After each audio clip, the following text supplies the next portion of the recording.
초록우 산어린이재단에 매달 소정의 금액을 후원하게 되었습니다. 이 모든 게 구독자, 시청자님 덕분입니다. 구독과 좋아요 감사합니다.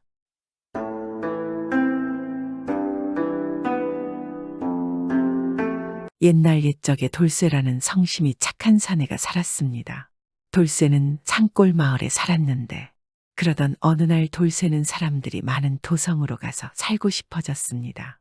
그래서 자신이 논 과밭 그리고 집을 팔아서 남은 돈으로 도성으로 갔습니다. 돌쇠는 시골에서 처음으로 번화한 도성으로 구경 나왔는지라 이곳저곳 시전에 장식해 놓은 것을 재미있게 보면서 천천히 걸어 다녔습니다. 그리고 그 많은 시전 가운데 가장 돌쇠의 마음을 끄는 것은 여인네 놀이개를 파는 시전이었습니다. 찬란한 비단으로 수놓은 입구 앞에는 눈이 부실 만큼 광채나는 금강석, 비취석, 산호, 홍보석 등 이름도 모를 귀중한 보석들이 가득히 걸려 있었습니다. 그런데 그 중에 가장 광이 나고 가장 아름답게 생긴 커다란 진주 한 개가 놓여 있었습니다. 그런데 보석의 일도 관심 없던 돌쇠가 마음에 들었는지 그 앞을 떠날 줄 모르고 멀거니 서 있었습니다. 더욱이 그 진주에서 이상한 두 줄기의 광채가 빛나는 것이 마치 돌쇠의 마음을 이끄는 아름다운 여인의 눈동자 같다고 생각들었습니다. 시간이 가고 해가 지는 줄도 잊어버리고 돌쇠는 그 영롱한 진주에 취하여 그것을 마냥 바라보고 있었습니다. 돌쇠가 저 값비싼 진주를 살 돈이 있었으면 좋겠지만 그같이 많은 돈을 만져도 보지 못한 돌쇠인지라 도저히 그 진주를 살 엄두가 나지 않았습니다. 그러자 이 보석 가게 주인 되는 유복한 노인이 나왔습니다. 돌쇠는 입에 침이 마르도록 그 진주의 아름다움과 시전 안의 보석들의 아름다움을 칭찬하면서 아마 영감님이 시전이 이 나라 안에서 제일인 듯합니다. 하고 말하였습니다. 마음 넓고 유복한 주인 노인은 젊은 돌쇠의 칭찬해주는 말에 기쁘기도 하고 또 너무 순박한 돌쇠를 보자 자신의 젊을 때가 생각이 나서 시전 안으로 불러들여 옥으로 만든 가락지 한 개를 선물로 주었습니다. 의외로 옥반지 한 개를 얻은 돌쇠가 대단히 기뻐할 줄 알았더니 돌쇠는 조금도 그런 빛을 보이지 않고 이까짓 옥반지 같은 것은 소용없습니다. 주시려거든 저 진주를 주세요. 하면서 옥반지를 내놓았습니다. 주인은 크게 웃으면서 그것은 안 된다고 말했습니다. 저 진주는 몹시 귀중한 물건이요 하고 돌아서서 이것저것 다른 물건을 만지는 사이에 이상하게 남의 것을 절대 탐하지 않는 돌쇠였지만 다만 광채 나는 진주에만 눈이 어두웠던 돌쇠가 앞뒤 돌아볼 여지 없이 자기도 모르게 그 진주를 집어들고 가게를 뛰어나왔습니다. 그러자 이 보석집 주인이 놀라하며 저 보석 도적놈 잡아라 하면서 뛰어왔고 동네 사람들도 뛰어나오고 포졸들까지 뒤를 쫓아와서 돌쇠는 그만 잡혀버렸습니다. 당시 나라의 강도나 도둑은 모두 척결하라는 임금님의 엄명이 있었기에 도둑질을 하는 경우 엄벌에 처해지는 상황이었는데 돌쇠가 훔친 진주는 워낙 값이 나가는 물건이다 보니까 불쌍하게도 돌쇠는 도둑질한 죄로 사형 선고를 받아 죽게 되었습니다. 돌쇠가 사형장에 끌려가게 될 때 다만 죽을 때까지만이라도 그 진주를 가지고 있게 해달라고 사또에게 울면서 청을 하였습니다. 사또는 그런 돌쇠의 사정이 너무나 불쌍해서 잠시 관아에서 작물로 보관해둔 그 진주를 돌쇠에게 빌려주었습니다. 돌쇠는 그 진주를 가슴에 꼭 품고 사형장으로 끌려갔습니다. 그런데 이상하게도 사형장으로 향하는 길가에서 백발이 노인이 나타나더니 돌쇠의 손목을 잡았습니다. 그러더니 돌쇠의 몸은 어느덧 날아올라 노인과 함께 그곳을 벗어나서 아무도 없는 언덕에 와 있었습니다. 돌쇠는 이것이 꿈인지 생시인지 몰랐습니다. 다만 가슴에 꼭 품은 진주만이 여전히 이상한 광채를 내고 있을 뿐입니다. 의문의 노인은 웃음을 띠며 내가 가지고 있는 진주 속에는 이 세상에 가장 아름다운 여인이 들어있을 것이야. 그러니 네가 꼭 그 여인만 생각하고 다른 마음을 먹지 않고 있다가 밤중에 그 진주에 3번 립을 맞추면 그 속에 있는 여인이 살아나올 것이야. 노인의 말에 돌쇠는 그 진주를 바라보았습니다. 그리고 잠시 후 노인에게 되물었습니다. 헌데 어째서 저를 구해 주시고 이런 것까지 알려주시는 것입니까? 그러자 노인이 흐뭇하게 웃으며 돌쇠를 보았습니다. 지난날 자네가 이 도성으로 오는 길에 다 죽어가는 노인을 살려준 일이 있었지. 돌쇠는 노인의 말에 며칠 전의 일을 떠올렸습니다. 길거리에 아무렇지 않게 버려진 듯 쓰러져 있던 할머니를 보았습니다. 그 다 죽어가는 할머니를 지나가는 사람들은 모두 못 본 채하였으나 돌쇠는 그냥 지나칠 수가 없었습니다. 그래서 자신이 가진 물과 음식들을 나누어 주고 있는 돈을 털어서 의원에게까지 데려가 살려놓고 길을 떠났던 일이 있었습니다. 자네가 구해준 할머니가 내 살아있을 때 부인이야. 자네와 같은 착한 사람은 복을 받아야지. 비록 그 진주를 도둑질을 하게 되었으나 그것은 자네의 의지가 아니었을 것이야. 이 진주의 신기한 기운에 홀리면 다 그리 되는 것이니 자책하지 말게나. 그리고 내 말을 잘 기억해서 행하도록 하시게 알겠지. 말을 마친 노인은 연기처럼 사라져버렸습니다.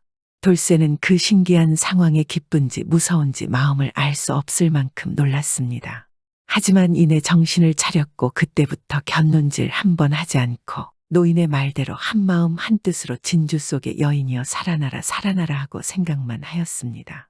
해가 지고 밤이 깊어 삼경이 되어서 돌쇠는 노인이 말한 대로 진주에 3번 입을 맞추었습니다. 그러자 놀라운 일이 벌어졌습니다.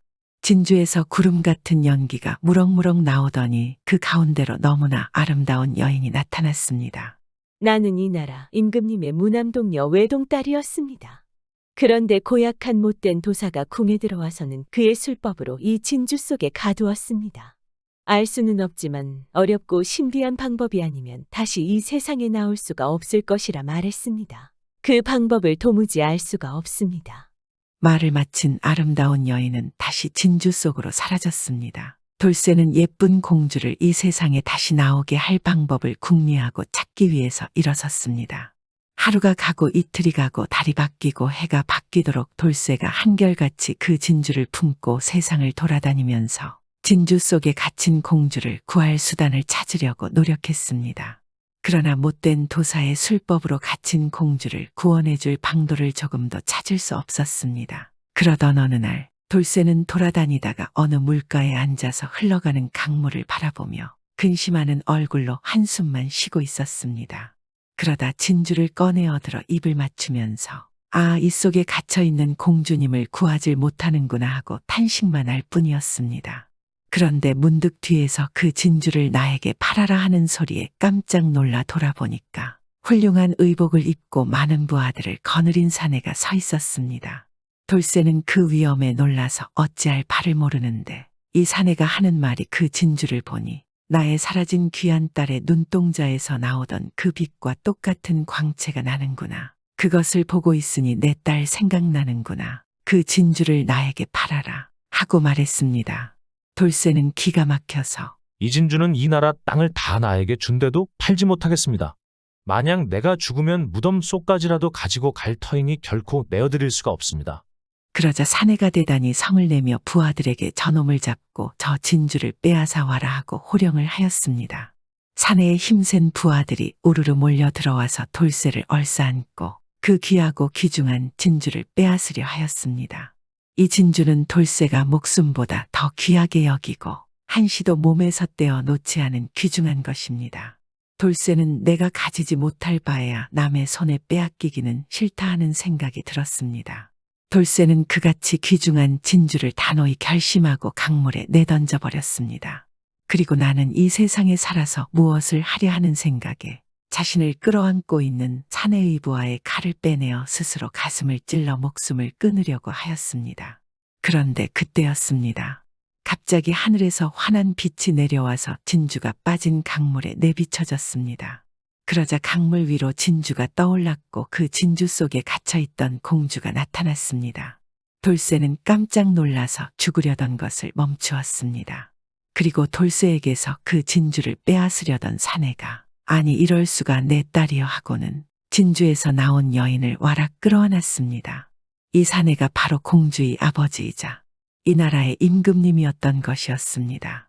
임금 역시 자신의 딸을 찾아 구할 방법을 찾기 위해 신하들을 데리고 온 나라를 돌아다니는 중이었던 것이었습니다.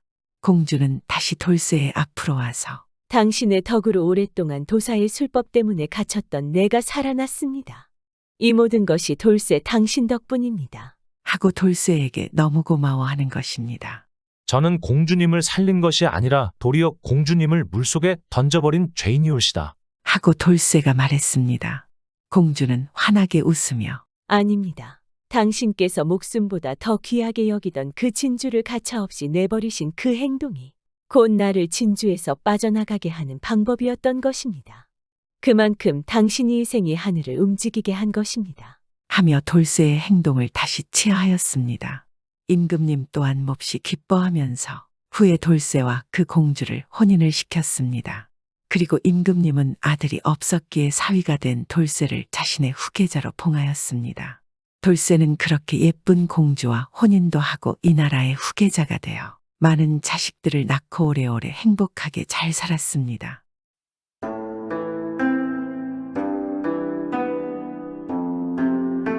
옛날 옛적 서울에 김정승과 이정승이 있었는데 둘 사이가 너무 친해 마치 한 사람 같았습니다. 두 정승 부인 또한 매우 친밀하였고 묘하게도 한날 한시에 태기가 있게 되었습니다. 김정승과 이정승이 생각하니 이는 하늘이 정한 연분이라 내가 아들을 낳고 내가 딸을 낳든지 내가 딸 낳고 내가 아들 낳으면 서로 사돈을 하자고 굳은 약조를 하였습니다. 배 안에 혼사까지 정해놓고 두 정승이 기다리는데 14기 되니 두 집 부인이 다 아들을 낳았습니다. 그렇게 혼사일이 글러지자 두 집에서는 아들을 결의 형제로 맺어주었습니다. 이정승의 아들은 이름을 칠복이라 부르고 김정승의 아들은 석삼이라 부르는데 두 집 부모가 친밀하니 칠복이와 석삼이도 서로 형님 동생하며 사이좋게 지냈습니다. 둘은 어려서부터 굳게 맹세하기를 훗날 우리 두 사람 가운데 누가 잘 되고 누가 못 되든 서로 잊지 말자고 하였습니다. 그때로부터 세월은 물처럼 흘러갔습니다. 그 사이에 칠복이는 아버지를 여의고 벼슬길마저 끊어지게 되었습니다. 하지만 석삼이는 김정승이 살아있어서 서당에 다니며 글 공부를 하였고 과거에 급제하여 평양감사로 내려가게 되었습니다. 칠복인의 살림 형편은 날마다 쪼들리기만 하다가 나중에 살아나갈 길까지 아주 막혀버렸습니다. 이렇게 되자 칠복이는 하는 수 없어 평양감사로 있는 소시적 결의 형제인 석삼이를 찾아가기로 마음먹었습니다. 칠복이의 부인이 시집올 때 가지고 온 가락지와 비단을 팔아 노잣돈을 장만하고 평양 500리 길을 허둥지둥 걸어가는데 그 모양 가련하기가 짝이 없었습니다. 칠복이는 굶기를 밥 먹듯 하며 500리 길을 보름 걸어 평양에 당도하자 바로 석삼이를 찾아갔습니다. 하지만 칠복이의 남루한 옷차림을 본 문지기들이 아무리 사정해도 들여놓지 않았습니다. 칠복이는 하는 수 없어 문지기를 보고 눈을 부릅뜨고 소리쳤습니다. 내 눈이 있어도 어찌 평양감사 석삼이의 결의 형제 칠복이를 몰라보느냐. 감사께서 아시면 큰 벌을 면치 못하리니 어서 급히 아뢰어라. 서울 사는 칠복이가 결의 형제 석삼이를 찾아왔다고. 문지기는 달려들어가 감사에게 칠복이가 말하던 대로 아뢰었습니다. 그러자 평양감사 석삼이는 문지기의 말을 듣더니만 성을 내어 펄펄 뛰었습니다. 어떤 미친 녀석이 와서 그런 헛소리를 한다는 말이냐. 나에게는 그따위 친구가 없으니 그 녀석이 정신을 차리게 흠뻑 때려서 내쫓거라. 석삼이의 명을 받은 문지기들은 칠복이를 보고 감사께서 너 같은 친구가 없다면서 한바탕 욕을 퍼붓고는 죽도록 때려서 내쫓았습니다. 칠복이는 결의 형제를 찾아왔다 죽도록 매만 맞고 나니 뼈가 부서지는 것처럼 참을 수 없었습니다. 누구든 장차 잘 되면 어려운 사람을 돕자고 하늘을 두고 맹세한 결의 형제 석삼이가 과연 이럴 수 있단 말인가. 하지만 칠복이가 한편 너그럽게 생각해보니 이제 세월도 흘렀으니 석삼이가 잠시 옛날의 칠복이를 잊을 수도 있을 것 같았습니다. 그러니 어느 때 기회가 생겨 직접 대면하는 날에는 자기 사정을 알아줄 수 있으리라고 여겼습니다. 그래서 칠복이는 평양을 떠나지 않고 어떻게 하나 석삼이를 만나보려고 오늘일까 내일일까 하며 기회만 노렸습니다. 그러던 어느 날 평양감사 석삼이가 평양 명기 꽃분이를 데리고 크게 즐긴다는 소문이 온 평양에 짜하게 퍼졌습니다. 그날이 되니 평양감사 석삼이가 대동강 근처 광장에 숱한 기생과 포졸들을 거느리고 나타났습니다. 칠복이는 이날을 손꼽아가며 기다리던 사람이라 평양감사 석삼이가 자리를 찾아 앉기 바쁘게 사람들을 마구 해치고 석삼이 앞에까지 달려갔습니다. 평양감사 석삼아, 결의 형제 칠복이가 너를 찾아왔다. 그러니 나를 모르겠느냐? 칠복이는 석삼이를 보자 예정이 되살아나며 지난 날 매를 맞은 것도 까맣게 잊어버리고 기뻐서 소리쳤습니다. 그런데 어려서부터 한 사람처럼 다정하던 석삼이가 그처럼 무정하게 칠복이를 노려보며 펄쩍 뛸 줄이야 누가 알았겠습니까? 애들아, 저기 웬 미친 녀석이 와서 감사의 이름까지 부르며 저 야단이냐. 저 미친 놈을 끌고 가서 대동강 깊은 물에 쳐넣되 북소리 3번 울리면 지체 말고 거행하라. 평양감사의 명이 내리자 포졸들이 욱하고 밀려나와 칠복이의 머리채를 잡아 쥐고 개 끌듯이 끌고 갔습니다. 포졸들은 칠복이를 끌고 배에 실어놓고는 사공에게 북소리 3번 울리면 물에 쳐넣어 주기라는 감사의 명을 전달하였습니다. 결의 형제 석삼이의 도움을 받으러 왔다가 그의 명 한마디에 꼼짝도 못하고 물귀신이 되게 되었으니 칠복이는 세상 천지가 어둡고 벼랑같이 험해서 말도 나오지 않았고 눈물도 나오지 않았습니다. 칠복이는 배 위에서 물결 따라 흘려내려가고 있었습니다. 이때 평양에는 꽃분이란 명기가 있었는데 비록 기생이라고는 하나 용모가 곱고 재질이 뛰어난 데다 의리가 있는 여인이었습니다. 이날도 꽃분이는 평양감사 석삼이의 성화에 어쩔 수 없이 나왔던 것이었습니다. 그런데 웬 사람이 까닭없이 평양감사의 말 한마디에 원통하게도 수중고은이 되게 되는지라 연민의 청을 금할 수 없었습니다. 그래서 그 사람을 자세히 뜯어보니 옷은 비록 남루하나 장차 큰 인물에 될 기질을 타고났다고 생각했는지라 꼭 구해주리라는 생각이 들었습니다. 꽃분이는 불시에 앓는 소리를 내며 평양감사에게 양해를 구하고 그 길로 칠복이를 태운 배를 쫓아 천방지축 달려갔습니다. 여보세요, 사공님. 잠깐 배를 멈추고 내 말 좀 들어주세요. 웬 어여쁜 여인이 급히 달려와 애간장 타는 소리로 사정하는지라 사공은 배를 몰아다 강가 끝자락에 잠시 정차하였습니다. 사공님, 저는 평양기생 꽃분이옵니다. 불쌍한 사람 원통이 죽어가니 제발 좀 은혜를 베풀어 주세요. 그 은혜로 돈을 후하게 드리겠습니다. 꽃분이라는 말에 뱃사공은 벌써 누군지 짐작이 가는 데다 그 사정얘기 들어보니 또한 칠복이가 안쓰러워 조심스레 사방을 휘둘러 본 후 칠복이를 안아다 강가의 버들숲에 숨겨놓았습니다. 그날 밤 꽃분이는 칠복이를 집으로 모셔갔습니다. 목욕을 시키고 새 옷을 갈아입히니 과연 세상에 없는 남아 호걸이었습니다. 구사일생으로 살아난 칠복이는 물매를 죽도록 얻어맞고 배에 끌려가던 자신을 꽃 같은 여인이 구해주고 집에까지 모셔갔으니 꿈을 꾸는 것 같았습니다. 낭자, 내 이것이 꿈을 꾸는 것은 아니겠지요. 낭자는 누구신데 이렇게 보잘것없는 사람을 구해주는 것입니까? 정령 꿈이 아니오라 생시옵니다. 제 이름은 꽃분이온데 뜻밖의 이참경을 보고 연민의 정이 솟구쳐 이처럼 무모한 짓을 했사오니 저를 탓하지 말아주세요. 고맙소 낭자. 칠복이는 그만 목이 막혀 일시적으로 말을 잇지 못하였습니다. 한동안 목이 메어 울다가 울음을 그친 칠복이는 꽃분이의 재촉에 가슴에 서리고서린 이야기를 해나가기 시작하는데 슬픈 대목에 가서는 꽃분이가 구슬 같은 눈물을 방울방울 흘리며 함께 울었습니다. 꽃분이는 본래 비천한 기생의 몸으로 평양감사 석삼이의 수모를 받을 대로 받아온 몸이니 칠복이의 일이 남의 일 같지 않았습니다. 더구나 한 남편을 섬기지 못하는 기생의 처지이나 칠복이를 보자 가슴속에서 사랑의 불길이 타번졌습니다. 그대께서 허물치 않으시면 이 몸을 용납하여 주옵소서. 제가 가세가 과히 빈궁치 않고 시서도 넉넉히 있사오니 일심으로 항문을 닦으시고 장차 소원 성취하여 우리 함께 가슴에 맺힌 언을 푸시는 게 어떻겠습니까?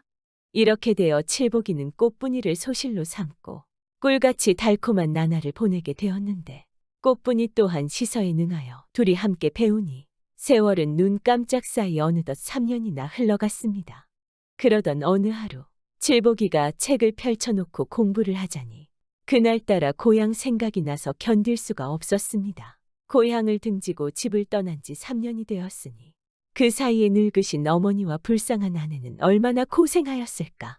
아니 벌써 황천에 가 있을는지도 모른다.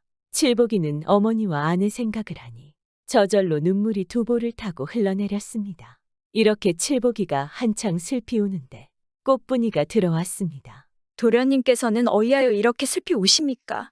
혹 저의 처사가 잘못되어 이러시는 것입니까? 아니요. 그런 일이 아니요. 내 오늘까지 고향을 등지고 집 떠난 지 3년인데 늙으신 어머니와 불쌍한 아내가 생각나서 그러오. 도련님, 사람이 부모 은정 모르고 살지 못하고 아내를 모르고 살지 못하니 어서 고향에 한번 다녀갔다 오세요. 꽃분이는 고향에 갔다 오라고 칠복이에게 새 옷도 내놓고 노잣돈도 충분히 내놓았습니다. 칠복이는 꽃분이가 세상 없이 고마웠습니다. 칠복이는 꽃분이에게 인사를 하고 나서는데 꽃분이는 칠복이에게 고향 갈 때 타고 가라면서 말까지 내주었습니다. 칠복이는 말을 타고 고향으로 향했습니다. 칠복이는 부모와 아내가 그리워 달리는 말에도 채찍을 안기며 드디어 고향에 도착했습니다. 그런데 고향이라고 찾아오니 옛집은 간 곳 없고 키 넘는 쑥대만 우거졌습니다. 아, 어머니와 아내는 벌써 황천에 가고 쓸쓸한 집터의 쑥대만 우겨졌구나. 칠복이는 혼잣말로 탄식하고 있을 때 웬 사람이 다가왔습니다. 칠복이가 눈물을 글썽거리며 이 집에 살던 사람들이 어떻게 되었는가 하고 물으니 그 사람이 웃으면서 집에 살던 분들은 저 고래등 같은 기와집에 가서 평생 근심 없이 잘 지낸다고 대답했습니다. 칠복이가 들어보니 꿈 같은 일이라 너무도 기뻐 기와집으로 달려가 어머니하고 불렀습니다. 칠복이의 부름소리를 듣고 어머니와 아내가 달려나오는데 얼굴을 보니 옛날 고생하던 때의 모습은 찾아볼 수 없고 얼굴에 기름이 돌고 웃음이 피었습니다. 칠보가, 너도 평양에 가서 평생 근심 없이 지냈을 테지. 우리는 너의 결이 형제 석삼이가 돈을 보내주어 고래등 같은 기와집까지 지어놓고 이렇게 세상 그리운 것이 없이 잘 지내고 있다. 칠복이가 들어보니 돈은 평양에서 보내놓은 것이 분명한데 그 석삼이는 보낼 리 없고 필히 꽃분이가 보내온 게 분명하였습니다. 하지만 칠복이는 어머니와 아내 앞에서 지난 일을 입 밖에 내지도 않았습니다. 칠복이는 며칠 집에서 잘 놀다가 서울에 가서 과거 볼 공부를 해야 되겠다며 다시 평양으로 돌아왔습니다. 칠복이가 평양에 와보니 평양은 말이 아니었습니다. 석삼이는 아처 많은 자들을 모아가지고 자기를 따르지 않는 사람들은 가명에서 쫓아내고 죄 없는 사람에게 억울한 죄명까지 씌워 죽이기까지 하였습니다. 석삼이는 나라 정사는 보지 않고 날마다 주색 잡기에 빠져 있었습니다. 그러니 날마다 높아가는 것은 평양 백성들의 원성이었습니다. 바로 이런 때에 나라의 과거를 본다는 소문이 돌았습니다. 칠복이는 소문을 듣고 서울에 올라가서 과거를 보았습니다. 공든 탑이 무너지려 하며 3년 동안 꽃분이의 도움으로 열심히 공부한 칠복이는 이번 과거에 장원급제를 하였습니다. 임금은 칠복이에게 마패를 내주며 평양에 내려가 평양의 정세를 바로 잡으라 명하였습니다. 칠복이가 마패를 받아들고 평양으로 떠날 때 임금은 칠복이에게 봉투 하나를 건네주며 이 봉투는 필히 평양 정사를 바로 잡은 후에 보도록 하여라 하며 분부하였습니다. 칠복이는 마패를 받아 들고 집에 와서는 어머니와 아내에게 작별을 고하고 평양으로 향했습니다. 말도 타지 않고 총총 걸음으로 평양을 향해 걸었습니다. 칠복이는 10여일 잘 걸어서야 평양에 도착하였습니다. 칠복이가 평양에 이르러 꽃분이네 방 앞에 가서 집안 동정을 엿들으니 꽃분이는 방에 홀로 누워 탄식을 하고 있었습니다. 야속하고 야속하오? 한 번 가신 우리님은 어이하여 소식조차 없으시오? 칠복이는 밖에서 듣다 헛기침을 하고는 분하하고 꽃분이를 불렀습니다. 꽃분이는 자기를 부르는 소리를 듣자 방 안에서 신세 타령을 했습니다. 천지가 무심하려 나를 찾을 리 없겠는데 이 밤에 누가 날 찾을까? 칠복이는 꽃분이의 신세 타령을 듣고 다시 한번 분하하고 꽃분이를 불렀습니다. 꽃분이는 자리를 차고 일어나 문 밖에 나섰습니다. 밖이 어두워서 아무것도 보이지 않았습니다. 꽃분이는 불을 켜들고 나와서 살폈습니다. 이때 칠복이는 분하하고 또 꽃분이를 불렀습니다. 그제야 꽃분이는 칠복이를 보았습니다. 칠복이의 차림새는 말이 아니었습니다. 옷은 남루하고 귀신 같기도 하였습니다. 꽃분이는 자기 눈을 의심하였습니다. 거기 누구세요? 한양 갔던 내가 왔소. 아이고, 도련님 오셨으면 들어오시지. 무슨 남의 집이라고? 이렇게밖에 서 있으세요. 꽃분이는 칠복이의 손을 잡아 끌고 집 안에 들어섰습니다. 아이고 도련님, 어찌하여 이렇게 되었어요? 말도 마오. 한양에 가보니 늙으신 어머니는 세상을 뜨시고 사랑하는 처자도 볼 수 없어. 거지처럼 빌어먹으며 겨우 여기까지 찾아왔소. 꽃분이는 그래도 칠복이를 탓하지 않고 칠복이를 목욕시키고 그에게 새 옷을 입혔습니다. 그러니 여전히 전에 보던 칠복이요. 여전히 전과 다름없는 남아호걸이었습니다. 도련님, 이제는 아무 데도 나가지 마세요. 도련님만 계시오면 이 몸은 아무 근심 없습니다. 그럼 그렇게 하도록 할 터이니 안심하오. 이리하여 칠복이가 며칠간 꽃분이네 집에 있으려니 어느 날 또 석삼이가 대동강 근처 광장에서 놀이판을 벌린다는 소문이 돌았습니다. 칠복이는 그날이 오기만 기다리고 있었습니다. 그렇게 며칠 지나니 기다리는 날이 왔습니다. 석삼이는 놀이판을 벌리니 꽃분이가 따라 나가게 되었는데 꽃분이는 놀이판으로 가면서 칠복이를 보고 당부하였습니다. 세월이 험악한데 괜히 욕을 보지 말고 오늘은 아무 데도 나가시지 말고 집에 계세요. 그래, 내 걱정은 말고 어서 나가게. 꽃분이가 나가 얼마 되지 않아서 칠복이는 평양 역촌에 가서 포졸들을 단속하며 대기시켰습니다. 내 오늘 아무 때에 대동강 아무 곳에서 어사출도를 하겠으니 그리 알아라. 칠복이는 그 길로 집에 돌아와서 걸뱅이 복장을 하였습니다. 참으로 해괴망측한 꼴이었습니다. 평양감사 석삼이는 흥이 나서 기생들을 데리고 놀 때 칠복이가 그 모양 그 꼴을 해가지고 사람들을 밀치며 석삼이 앞에 나섰습니다. 평양감사 석삼아, 결의 형제 칠복이를 모르겠느냐? 너 아무데나 나를 대동강 깊은 물에 쳐넣어 죽였지. 내 그때 너한테 죽은 칠복이다. 내 귀신이 되어 오늘 원수를 갚으러 왔다. 평양감사가 높은 자리에 앉은 채 내려다보니 보기에 망측하긴 해도 전에 보던 칠복이었습니다. 저놈이 정말 죽어 귀신이 되어 왔다는 말인가. 석삼이는 의심이 생겼습니다. 여봐라, 그 사공놈을 불러오너라. 포졸들이 사공을 잡아다 곤장을 때렸습니다. 너 이놈, 바른대로 말해라. 그때 그 녀석을 물에 쳐넣어 죽였느냐? 살렸느냐? 포졸들이 떡치듯 사정없이 잡아 패니 사공이 그만 실토를 하고 말았습니다. 당장 그 기생년 꽃분이를 잡아 엎어라. 포졸들이 또 꽃분이의 머리채를 감아지고 끌고 패는데 사정을 두지 않았습니다. 여봐라, 년놈을 한 배에 끌어다 싣고 북소리 3번 나면 대동강 수심 깊은 물에 쳐넣어 죽여라. 네, 알겠습니다 하며 칠복이와 꽃분이를 실은 배가 물길을 따라가기 시작했습니다. 꽃분이는 탄식을 하였습니다. 야속하오, 야속하오, 낭군님 야속하오. 집에 계시라 당부했는데 그 모양하고 나와서 이젠 나도 죽고 낭군도 죽게 됐소? 배가 얼마쯤 가니 북소리도 나지 않는데 꽃분이가 치마를 거꾸로 쓰고 물에 뛰어들려 하였습니다. 칠복이는 꽃분이의 치맛자락을 잡아당겼습니다. 꽃분아, 죽지 마오. 제발 죽지 마오.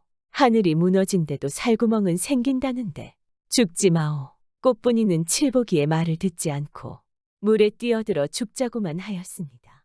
칠복이는 꽃분이를 꼭 잡아쥐고 놓아주지 않았습니다. 배가 대동강 수심 깊은 곳에 이르니 둥둥둥 북소리가 3번 울렸습니다. 꽃분이의 눈에서는 피눈물이 쏟아졌습니다. 사공은 칠복이와 꽃분이를 보고 어서 물에 뛰어들라고 소리쳤습니다. 꽃분이는 원한의 눈물을 머금고 물에 뛰어들려 하였습니다. 이때 칠복이는 한 손으로 꽃분이를 잡고 한 손으로 번쩍이는 마패를 축혀들었습니다. 어사출도, 어사출도, 어사출도. 칠복이가 하늘이 쩡쩡 울리게 3번이나 소리쳤습니다. 어사출도 소리가 낮아 하늘에서 떨어졌는지 땅에서 솟아났는지 갑자기 숱한 평양 역촌 포졸들이 방망이를 들고 나와 평양감사 석삼이의 포졸들을 때려엎고 사공에게 명하여 배를 강가에 몰고 나오게 하였습니다. 그러자 칠복이는 새 옷을 펼쳐 입고 석삼이를 불러 꿇어 엎드리게 하였습니다. 석삼이 듣거라. 내가 한 일을 내가 알 것이니 내 일일이 말하지 않으련다. 친구가 무슨 소용이며 결의 형제가 무슨 소용이냐. 죄를 봐선 죽여 마땅하나 죽이지는 말고 물에 3번 쳐넣었다 빼내거라. 명이 떨어지자 포졸들이 석삼이를 잡아가지고 물에 들어가 석삼이를 대동강 물속에 쑥 밀어 넣었습니다. 석삼이를 꺼내는데 하늘에서 주먹만한 구름이 동동 떠오르더니 석삼이의 머리 위에서 벼락이 번쩍하고 쳤습니다. 석삼이는 벼락을 맞고선 악소리 한마디 지르지 못하고 죽었습니다.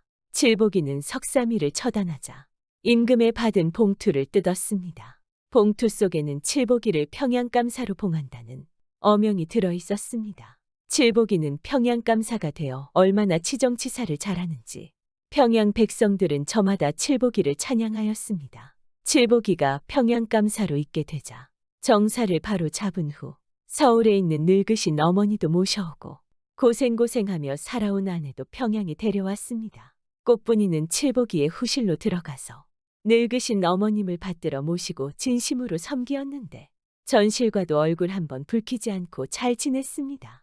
이렇게 칠복이는 우여곡절 끝에 행복한 나날을 보내게 되었습니다.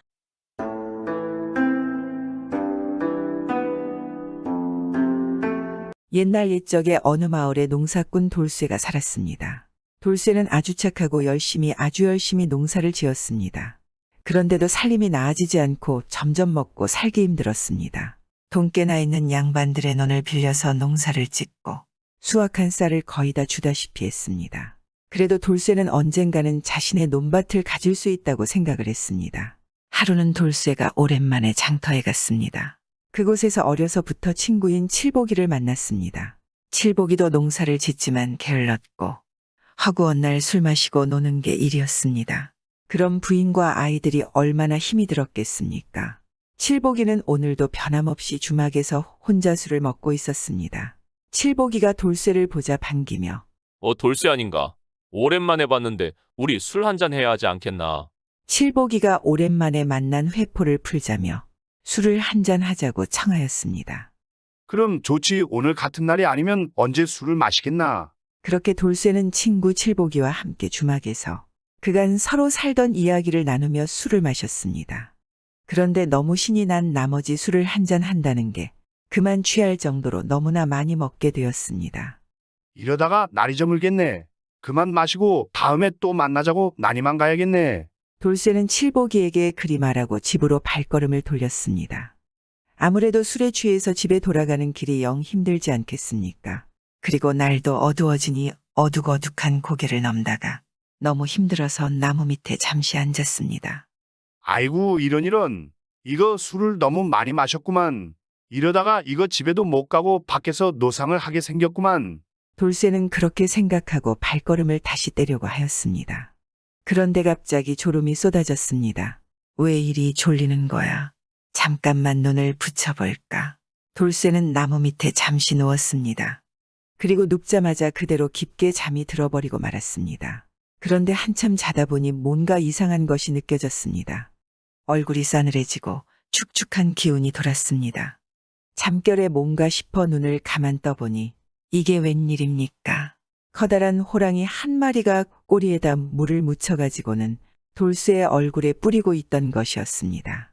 아니 이 호랑이가 나를 잡아먹진 않고 왜 자꾸 깨우는 것이지? 그러고 보니 호랑이는 자는 사람은 잡아먹지 않는다더니 내가 잘 살아있는가 깨워서 확인하고 먹으려 하는가? 돌쇠는 너무 무서워서 몸이 부들부들 떨렸습니다.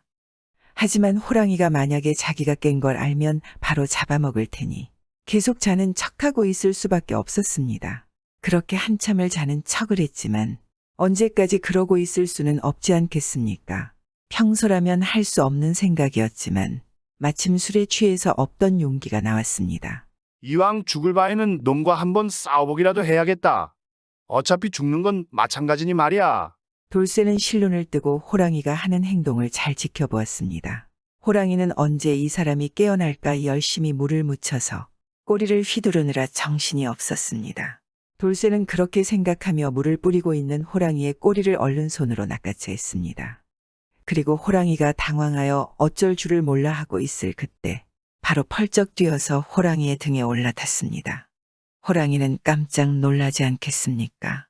자기의 등에 올라타는 게 당체 떨어질 생각을 안 하니 이리 뛰고 저리 뛰고 아주 난리가 났습니다. 하지만 돌쇠는 생각했습니다. 내가 이 등을 잡고 있는 것을 놓는 순간 나는 바로 호랑이 밥이 될 것이다. 절대로 이 손을 놓으면 안 된다. 그렇게 돌쇠는 죽을 각오를 하고 호랑이의 등을 붙잡은 손을 놓지 않았습니다. 호랑이는 등에 탄 돌쇠를 떨어뜨리기 위해서 밤새 뛰고 또 뛰었습니다. 하지만 아무 소용이 없자 호랑이는 생각을 바꾸고 자기 굴로 돌쇠를 등에 태워 데려가려 하였습니다. 계속 날뛰던 호랑이가 갑자기 자기를 태워 어디론가 가려고 하는 듯하자 이 돌쇠는 깜짝 놀랐습니다. 지금까지 어떻게 버텨보았지만 행여나 호랑이 굴로 끌려갔다가는 거기서 이 호랑이의 무리가 있는 날엔 손도 써보지 못하고 죽겠구나. 돌쇠는 그렇게 생각하며 이 난간을 헤쳐나갈 방법을 고민했습니다. 그리고 잠시 뒤에 호랑이가 자기 굴로 들어가려 하자 돌쇠는 양발로 굴의 입구에 바위를 딛고 손으로는 호랑이의 양쪽 귀를 붙잡고 힘껏 잡아당겼습니다. 호랑이는 굴로 들어가려 하고 돌쇠는 들어가지 않으려고 버티고 하였습니다. 이런 힘싸움은 날이 밝을 때까지 계속됐습니다. 보통 같았으면 호랑이의 힘을 버텨낼 재간이 없었을 테지만 이미 호랑이가 등에 있는 돌쇠를 떨어뜨리느라 날뛰며 힘을 다 써버린 터라 돌쇠가 호랑이의 힘을 버틸 수 있었습니다. 한참을 날이 밝아도 계속 붙잡고 씨름하고 있는데 그때였습니다. 갑자기 쌩하는 소리가 나더니 뭔가 굴 안으로 들어가는 것 같았습니다. 동시에 돌쇠는 뒤로 나자빠지며 정신을 잃었습니다. 얼마나 시간이 흘렀는지도 모르게 날이 밝아져서야 돌쇠는 거의 정신이 나서 눈을 뜨고 일어서려 했습니다. 하지만 호랑이하고 싸우느라 너무 힘을 많이 썼는지 몸을 일으키기도 쉽지 않지 않겠습니까? 겨우겨우 몸을 일으키는데 손에 뭐가 들려 있었습니다. 아이, 이게 뭐야? 이 걸쭉한 가죽은 뭐지? 돌쇠는 자신의 손에 들린 것을 보고 깜짝 놀랐습니다. 자신의 손에 호랑이 가죽이 들려있던 것이었습니다. 아니, 이게 설마 호랑이가 자신이 가죽은 벗어놓고 알몸만 동굴로 들어간 것인가? 일은 이렇게 된 것이었습니다. 밤새 이 사람이 호랑이의 양쪽 귀를 잡고 뒤로 잡아당겼는데 이 호랑이는 앞으로 가려고 애를 쓰고 그러다 보니 호랑이 가죽이 늘어날 대로 늘어나더니 제일 약한 양볼이 터진 것이었습니다. 그런데도 계속 잡아당기니까 양볼부터 가죽이 조금씩 벗겨지다가 있는 힘을 바짝 쓰자 가죽에 홀랑 한 번에 벗겨지고 만 것이었습니다. 이럴 수가, 위기는 곧 기회라더니 호랑이를 만나 죽을 뻔했는데 도리어 호랑이 가죽을 통째로 얻는 횡재를 하였구나. 돌쇠는 너무나 기뻐하며 호랑이 가죽을 가지고 집으로 내려왔습니다. 그리고는 다음날 장터에 나가서 귀한 호랑이 가죽을 비싼 값에 팔았습니다. 덕분에 돌쇠는 더 이상 남의 땅을 빌리지 않고 농사를 지을 논밭을 많이 샀습니다. 돌쇠의 소원대로 자신의 논밭이 생긴 것입니다. 그 칠복이는 돌쇠 소식을 듣고 무척 배가 아팠습니다. 그래서 자기도 부자가 되고 싶어서 돌쇠한테 와서 어떻게 부자가 됐냐고 물었습니다. 그러니 이 돌쇠는 자신이 호랑이 가죽을 얻게 된 사연을 칠복이에게 상세히 설명해 주었습니다. 이 말을 들은 칠복이는 당장 호랑이 한 마리를 잡은 것 같이 기뻐했습니다. 나도 그렇게 호랑이 가죽 하나 구해와야겠구만. 아니, 자네도 하겠다고 보통 일이 아니네. 잘못하다간 죽을 수도 있어 위험할 텐데. 아석에 나도 죽을 뻔했네. 자네 땅 부자 된 거 보게. 그 정도는 감내해야 하지 않겠나. 내가 힘께나 쓰지 않나. 그렇게 칠복이는 마침 날이 장날이라 얼른 장에 가서 술을 잔뜩 먹고는 고개 나무 밑에 두어 일부러 잠을 청하였습니다. 그런데 호랑이가 오질 않은 것이었습니다. 다음날 그리고 다음날이 되어도 호랑이는 계속 오질 않았습니다. 하지만 칠복이는 부자가 될 큰 꿈을 가지고 왔으니 그만둘 생각이 없었습니다. 칠복이는 비가 오나 눈이 오나 바람이 부나 호랑이가 자기를 깨우러 올 때까지 거의 3년 동안을 나무 밑에서 기다렸습니다. 그러던 어느 날 드디어 호랑이가 나타났습니다. 올컨이 왔구나. 3년을 기다린 보람이 있어. 이제 난 부자가 될 거야. 칠복이는 호랑이를 보고 일부러 계속 자는 척을 하였습니다. 자는 사람은 호랑이가 잡아먹지 않는다고 돌쇠가 3년 전에 알려줬기 때문입니다. 호랑이는 그런 칠복이에게 와서는 코로 쿵쿵 냄새를 맡아보더니 꼬리에다 물을 묻혀 얼굴에 뿌려대기 시작했습니다. 칠복이는 자는 척하고 있으면서 호랑이가 정신이 팔리기를 기다렸습니다. 이제 이렇게 잘 버티기만 하면 호랑이 가죽을 얻을 수 있는 것이다. 칠복이는 속으로 얼씨구나 했습니다. 3년의 기다림이 빛을 보는 것이었습니다. 칠복이는 돌쇠가 일러준 대로 호랑이가 정신이 팔리자 얼른 호랑이의 꼬리를 붙잡고 등에 냉큼 올라탔습니다. 그러니 이번에도 호랑이는 놀라서 마구 뛰기 시작했습니다. 이리 뛰고 저리 뛰고 밤새도록 뛰어다니다가 새벽녘이 되니까 지난번 돌쇠한테 한 것처럼 자기 굴로 들어가려고 하였습니다. 그래서 칠복이는 돌쇠에게 들은 대로 굴 양쪽 언덕을 발로 딛고 호랑이 귀를 잡고 버티었습니다. 그리고 호랑이는 굴로 들어가려고 낑낑댔습니다. 아니나 다를까 한참 실갱이를 하다 보니 모가 쌩하더니 뒤로 나자빠지고 말았습니다. 이미 각오는 하고 있었지만 워낙 순식간에 일어난 일이라 칠복이는 놀라 뒤로 자빠지며 정신을 잃고 말았습니다. 그래서 시간이 한참이나 지난 뒤에 정신을 차렸는데 손에 호랑이 가죽이 들려 있으니 칠복이는 얼마나 좋겠습니까? 나는 이제 부자다 부자. 호랑이 가죽을 손에 넣었다. 그렇게 칠복이는 기분 좋게 호랑이 가죽을 가지고 마을로 내려왔습니다. 무려 3년 만에 돌아온 것이었습니다. 가죽을 얼마에 팔아볼까나. 아주 비싼 값을 받아야 하는데 돌쇠보다 더 비싸게 팔아야지. 3년이나 걸렸으니까. 칠복이는 그렇게 생각하며 가죽을 사고 파는 장사꾼에게 가서 호랑이 가죽을 팔려고 하였습니다. 그런데 이 장사꾼이 가죽을 한참 보더니 사지 않겠다고 하는 것이었습니다. 이거 너무 비싸서 값을 치르지 못할 것 같은 건가? 칠복이는 그렇게 생각하고 다른 장사꾼에게 가서 가죽을 팔려 하였습니다. 그런데 장사꾼도 마찬가지로 가죽을 사려 하지 않았습니다. 이것들이 내 가죽을 안 사기로 작당 모의를 했구나. 그래서 내가 값을 내리면 그제서야 사겠다는 것이렸다. 칠복이는 그리 생각하고 가죽을 다음에 팔기로 하였습니다. 다음 날 다른 장터에 가죽을 팔러 갔습니다. 그런데 장터의 장사꾼들도 가죽을 한참 보고는 사지 않겠다고 하였습니다. 그렇게 되니 칠복이가 화가 나서 드디어 연유를 물어보지 않겠습니까? 아니 도대체 이 호랑이 가죽을 왜들 다 안 사겠다는 것이오. 이 귀한 것을 말이오. 그러자 이 가죽 장사꾼이 칠복이에게 말했습니다. 호랑이 가죽이 값이 비싼 이유는 그것이 아주 귀하기 때문입니다.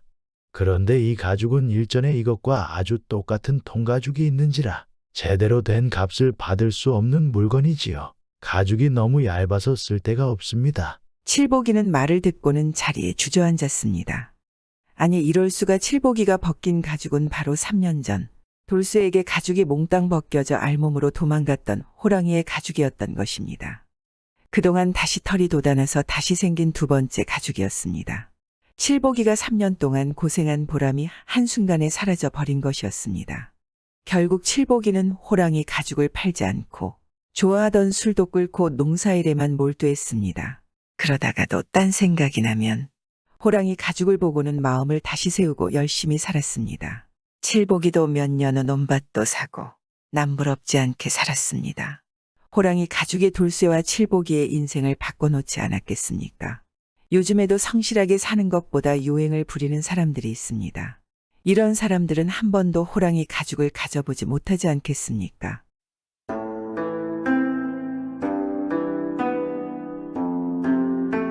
옛날 정말 아주 먼 옛날에 어마어마한 거인 한 사람이 살고 있었습니다.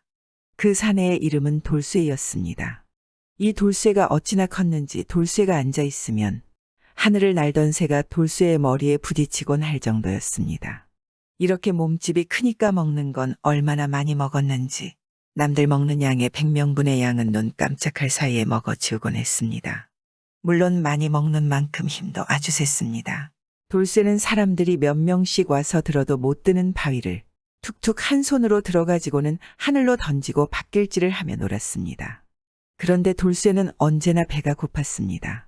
돌쇠가 주로 살던 곳은 산이 많은 곳이라서 농사가 잘 되지 않았기 때문입니다. 거기다 이 돌쇠가 어찌나 많이 먹어대는지 사람들은 그런 돌쇠의 배를 채울 만큼 음식을 줄 수가 없었습니다. 돌쇠가 배부를 만큼 밥을 줬다가는 자기들이 굶어 죽을 판이었기 때문입니다. 돌쇠는 더 이상 배가 고파서 견딜 수가 없었는지 온 나라를 돌아다니게 되었습니다. 그렇게 온 나라를 돌아다니며 먹을 것을 구해 먹던 돌쇠는 어느 날 멀리 남쪽 지방으로 내려가게 됐습니다. 그곳은 돌쇠가 살던 북쪽 지방과는 많이 달랐습니다. 일단은 평야가 넓게 펼쳐져 있었고 거기에선 쌀도 아주 많이 났습니다. 세상에 이런 곳이 있다니. 이곳에는 먹을 것을 걱정하지 않아도 되겠구나. 아, 여기로 오길 정말 잘한 일이야. 열심히 일을 돕고 풍족하게 밥을 먹어야겠다. 돌쇠는 무척 기분이 좋았습니다. 농사가 워낙 잘 되고 많이 되다 보니 그곳의 밥 인심도 아주 좋았습니다. 사람들은 처음 보는 돌쇠가 마냥 신기하기도 하고 또 배고파하는 모습이 불쌍해 보이기도 했습니다. 아이고, 세상에 어찌 사람이 저리 크단 말인가. 그런데 백가죽 홀쭉한 거 봐봐. 제대로 먹질 못했나 보네. 돌쇠의 큰 몸집을 가지고 먹을 걸 찾아서 이리저리 헤매고 다니니 사람들은 집집마다 밥을 한 섬씩 해서 돌쇠에게 주었습니다. 덕분에 돌쇠는 생전 처음으로 배가 부르게 밥을 먹어보게 되었습니다. 이럴 수가. 이런 게 바로 배가 부르다는 것이구나. 너무 좋다. 너무 좋아. 계속 이렇게 배만 부르면 더 이상한이 없겠구나. 돌쇠는 기분이 너무 좋아졌습니다. 그래서 자기도 모르게 흥에 겨워 춤을 덩실덩실 추었습니다. 그런데 바로 춤이 그만 화가 되고 말았습니다. 이 돌쇠의 손이 팔을 들고 어깨를 들썩일 때마다 큰 몸집이 해를 가려 큰 그늘을 만들고 팔을 휘저을 때마다 돌쇠의 소매에서 바람이 휘몰아쳐서 동네 곡식이 몽땅 날아가 버리게 되었습니다. 그러자 사람들은 몹시 화가 나지 않겠습니까? 아니, 거인 녀석이 기껏 잘 대해줬더니 농사를 망치게 하다니. 저런 나쁜 놈을 보았나? 당장 저놈을 우리 마을에서 쫓아내야 한다. 안 그러면 우리 모두 굶어 죽을 거야. 저놈이 두 번 다시 여기 오지 못하도록 쫓아내자. 그러면서 돌쇠를 내쫓았습니다. 돌쇠는 어쩔 줄을 몰라 하며 그저 죄송합니다. 정말 죽을 죄를 지었습니다. 용서해 주지 않겠지만 앞으로는 이 마을에 얼씬거리지 않겠습니다. 하며 눈물을 뚝뚝 흘리고 마을을 떠날 수밖에 없었습니다. 돌쇠는 울면서 다시 원래 왔던 북쪽으로 계속 올라갔습니다. 자기한테 잘 대해준 사람들에게 폐를 끼쳤다는 사실이 자꾸 마음에 걸려서 돌쇠는 계속 눈물이 나왔습니다. 하지만 돌쇠는 북쪽으로 가면 갈수록 점점 지쳐갔습니다. 그렇게 북쪽으로 가던 중에 한 마을에 들러 먹을 것을 구하려 하였습니다. 저기 너무 배가 고파서 그런데 밥을 좀 나눠주세요. 열흘 동안 아무것도 먹지 못했습니다. 마을 사람들은 모두 돌쇠를 피해 집 안으로 들어가 문을 잠그어 버렸습니다. 어느새 이 돌쇠가 남쪽의 마을에서 농사를 망쳤다는 소문이 퍼져서 사람들은 돌쇠가 나타나자마자 숨어버린 것입니다. 그렇게 북쪽으로 갈수록 논밭은 작아지고 먹을 것이 적어지니 인심도 더 각박해져 갔습니다. 돌쇠는 그렇게 배고프고 지친 몸을 이끌고 마냥 걸어갔습니다. 그래도 쉴 때보다는 걸어야 배고픈 걸 덜 느꼈기 때문에 계속 쉬지 않고 걸었습니다. 그렇게 계속 걷다 보니 드디어 우리나라의 북쪽 끝에까지 오게 되었습니다. 북쪽 끝에 온 돌쇠는 그만 자리에 푹 쓰러지고 말았습니다. 뱃속에 뭐라도 들어가지 않으면 도저히 살 수 없을 것 같았습니다. 하지만 주변은 아무리 살펴봐도 먹을 거라곤 단 하나도 눈에 띄지 않았습니다. 이럴 수가. 이렇게 굶어 죽는 건가. 밥을 먹어본 지가 얼마나 되었는지 기억조차 나지를 않는구나. 아무거라도 먹고 싶다. 돌쇠는 시야조차 희미해져 갔습니다. 이제 눈에 보이는 것이 없으니 그저 손을 뻗어서 뭐라도 배를 채우기 위해 닥치는 대로 집어서 입에 넣기 시작했습니다. 나무 흙 할 것 없이 모두 다 닥치는 대로 먹어치웠습니다. 그렇게 정신없이 먹다 보니 일단 배는 좀 차게 되었습니다. 하지만 먹은 것이 밥도 아니고 흙이나 돌 같은 것들이니 이 돌쇠의 배가 정상일 리가 없었습니다. 일어나서 몇 발자국 걷기도 전에 배를 움켜쥐고 대굴대굴 구르기 시작했습니다. 그리곤 곧 먹은 걸 모두 토해내기 시작했습니다. 돌쇠가 토하자 조금 전에 먹었던 나무 흙 돌이 꾸역꾸역 쏟아져 나왔습니다. 돌쇠는 어찌나 많이 먹었던지 한참을 그렇게 꼼짝없이 주저앉아 자리에다 먹은 걸 다 토해내버렸습니다. 그러고 나니까 돌쇠의 입 앞에는 토 한 개 쌓이고 쌓여서 어마어마하게 큰 하나의 산을 만들었습니다. 그게 바로 오늘날의 백두산이 되었습니다. 돌쇠가 일단 그렇게 다 토하구나 하니 속은 좀 가벼워지는 것 같았습니다. 하지만 배가 너무나 아팠습니다. 너무 배고프다. 아이고 내 신세야. 여기서 이렇게 객사하는구나. 나도 거인으로 태어나지 않고 인간으로 태어났다면 배 굶지 않고 살았을 터인데 너무도 한탄스럽구나. 돌쇠는 아프고 슬퍼서 눈물을 펑펑 흘렸습니다. 다토에서 속은 텅 비어 허전하고 몸은 피곤하여도 주변엔 돌쇠를 돕거나 좋아해주는 누구도 없었습니다. 남들과 다르게 거인으로 태어난 자기 신세가 서글프기 그지 없지 않겠습니까? 그렇게 한번 쏟아지기 시작한 눈물이 그칠 줄을 몰랐습니다. 홀로 외로이 북쪽으로 오면서 겪은 서름과 외로움들이 모두 눈물로 쏟아졌습니다. 그런 돌쇠의 수많은 눈물은 큰 비가 되었습니다. 그 비는 아까 돌쇠가 토에서 만들어진 백두산 꼭대기에 큰 연못을 만들고 말았습니다. 하지만 여전히 눈물이 계속 쏟아지니까 연못의 물도 넘쳐서 양쪽으로 긴 강을 만들어서 흘러내렸습니다. 그리하여 이 연못이 바로 백두산 천지이고 양쪽으로 흐르는 긴 강이 압록강과 두만강이 되었습니다. 좀 울었더니 기분이 좀 나아지는구나.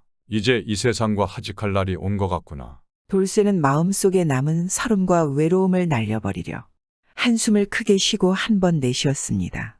그런데 돌쇠의 한숨이 바람이 되어 근처의 작은 산들을 모조리 날려버렸습니다. 그리고 그곳에는 산없이 아주 넓은 들판이 생겨버렸습니다. 그게 바로 오늘날의 만주 벌판이 되었습니다. 그리고 돌쇠는 지쳐서 잠이 들었습니다.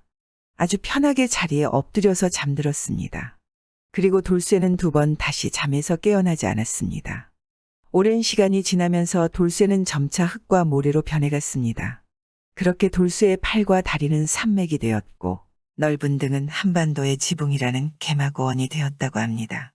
오늘 이야기는 백두산과 개마고원이 만들어진 이야기입니다. 정말 까마득한 옛날 이야기이지 않겠습니까? 구독은 공짜입니다.